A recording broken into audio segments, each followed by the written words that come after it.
Business man Vidyasagar కు remand. Case నమోదు కాగానే ఎస్కేప్. వలవేసి డెహ్రాడూన్ లో పట్టుకున్న పోలీసులు.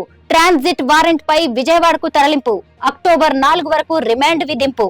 ఇక విజయవాడ సబ్ జైల్లో A1 నిందితుడు.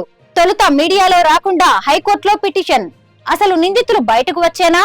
ఏపీ ప్రజల్లో ఎన్నో సందేహాలు, ప్రశ్నలు. ముంబై నటి కాదంబరి జత్వానిపై వేధింపుల కేసులో ఏపీ పారిశ్రామికవేత్త కుక్కల విద్యాసాగర్ ను విజయవాడ పోలీసులు సబ్ జైలుకు తరలించారు. నిందితుడు విద్యాసాగర్ ను డెహ్రాడూన్ లో ఆదివారం అరెస్ట్ చేసి ట్రాన్సిట్ వారెంట్ పై విజయవాడ తీసుకొచ్చారు.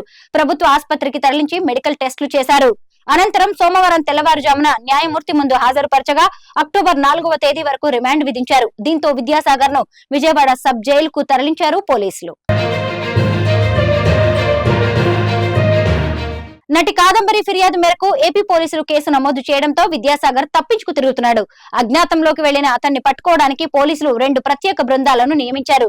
కాగా విద్యాసాగర్ మాత్రం కొన్ని రోజులు ముంబైలో, మరికొన్ని రోజులు ఢిల్లీలో తలదాచుకున్నారు. ఈ విషయాన్ని పసిగట్టిన పోలీసులు శుక్రవారం ఉత్తరాఖండ్ లోని డెహ్రాడూన్ లో అదుపులోకి తీసుకున్నారు. అక్కడి 3వ అదనపు చీఫ్ జ్యుడిషియల్ మ్యాజిస్ట్రేట్ కోర్టులో హాజరుపరిచి ట్రాన్సిట్ వారెంట్ పై విజయవాడ తీసుకొచ్చారు. ప్రభుత్వ ఆసుపత్రిలో వైద్య పరీక్షలు నిర్వహించారు. అనంతరం తెల్లవారుజామున జడ్జి ఎదుట ప్రవేశపెట్టారు. కాదంబరి అక్రమ నిర్బంధం కేసులో ప్రధాన నిందితుడు దొరకడంతో సస్పెన్షన్ వేటు పడిన పోలీసు అధికారులపై కేసు నమోదు చేస్తారా అనే అంశం ఉత్కంఠ రేపుతోంది. ఈ కేసులో ఆరోపణలు ఎదుర్కొంటున్న అధికారుల ప్రమేయం ఎంతవరకు ఉందో పూర్తి స్థాయి ఆధారాలు సేకరిస్తున్నారు. నేర తీవ్రత ఆధారంగా వారిపై చర్యలు తీసుకుంటున్నామని అధికారులు చెబుతున్నారు. తనపై తప్పుడు కేసు నమోదు చేసి మానసికంగా వేధించారని కుక్కల విద్యాసాగర్ తో పాటు ఐపీఎస్ అధికారులు పిఎస్ఆర్ ఆంజనేయులు, కాంతిరాణ టాటా, అలాగే విశాల్ గున్ని, పలువురు పోలీసు అధికారులపై జత్వాని, ఇబ్రహీంపట్నం పోలీసులకు ఫిర్యాదు చేసిన విషయం తెలిసిందే. దీనిపై పోలీసులు వివిధ సెక్షన్ల కింద ఈ నెల 11న కేసు నమోదు చేశారు. ఇందులో కుక్కల విద్యాసాగర్ ను ప్రధాన నిందితుడుగా పేర్కొన్నారు. విజయవాడ పోలీసు అధికారులకు కాదంబరి ఫిర్యాదు ఇచ్చినప్పటి నుంచి విద్యాసాగర్ పరారీలో ఉన్నారు.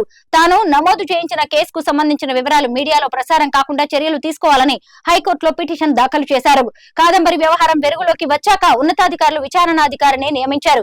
ఎన్టీఆర్ పోలీస్ కమిషనరేట్ లోని ఏసీపీ స్రవంతి రాయ్ కు బాధ్యతలు అప్పగించారు. ఆమె కాదంబరితో పాటు తండ్రి నరేంద్ర కుమార్ జత్వాని, తల్లి ఆశా జత్వాని నుంచి వాంగ్మూలం తీసుకున్నారు.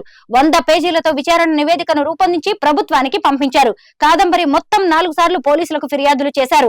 3 సార్లు పోలీస్ కమిషనర్ కు, 4సారి ఇబ్రహీంపట్నం పోలీసులకు ఫిర్యాదు చేశారు. ఈ కేసులో ఐపీఎస్ అధికారులు పిఎస్ఆర్ ఆంజనేయులు, కాంతిరాణ, విశాల్ గున్నీని ప్రభుత్వం సస్పెండ్ చేసిన విషయం తెలిసిందే.